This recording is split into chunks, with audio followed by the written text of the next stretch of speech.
10 katotohanan ng pag-ibig una, pagmamahal at dopamine. Kapag umiibig ang isang tao, ang utak ay naglalabas ng dopamine, isang kemikal na nagbibigay ng kasiyahan, kaya't parang high ang pakiramdam. Pangalawa, love and fear. Ang pag-ibig at takot ay may magkahawig na pisikal na reaksyon, kabilang ang mabilis na tibok ng puso at pagpapawis, dahil parehong nag-a-activate ang fight or flight response. Pangatlo, attachment hormone. Ang oxytocin, na tinatawag ding love hormone, ay inilalabas ng katawan tuwing may pisikal na pagdikit, tulad ng pagyakap na nagpapalalim ng emosyonal na koneksyon.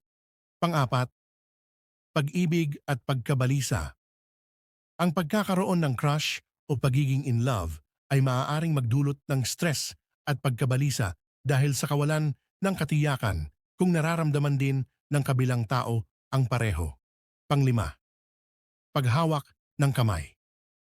Ang paghawak sa kamay ng mahal sa buhay ay maaaring magpababa ng level ng stress at sakit sa pamamagitan ng pagpapalakas ng pakiramdam ng seguridad. Pang-anim, pagpapahalaga sa pagkatulad. Mas mataas ang tsansa na umibig ang dalawang tao kapag marami silang pagkakatulad sa mga bagay na gusto, paniniwala at ugali. Pangpito, pagtitig sa mata. Ang pagtingin ng direkta sa mga mata ng mahal mo ay nagpapataas ng oxytocin na mas nagpapalalim ng emosyonal na koneksyon. Pangwalo, butterflies sa tiyan.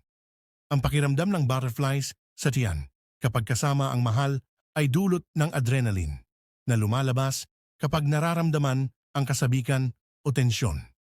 Pangsyam, love at first sight. Ang tinatawag na pag-ibig sa unang tingin ay madalas dulot ng pisikal na atraksyon, pero ang matagalang relasyon ay nangangailangan ng emosyonal na koneksyon.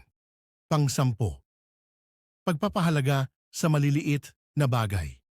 Ang maliliit na gawain ng pagmamahal tulad ng simpleng pag-aalaga o pag-alala ay mas mahalaga sa pagbuo ng malalim na emosyonal na koneksyon kaysa sa malalaking gestures.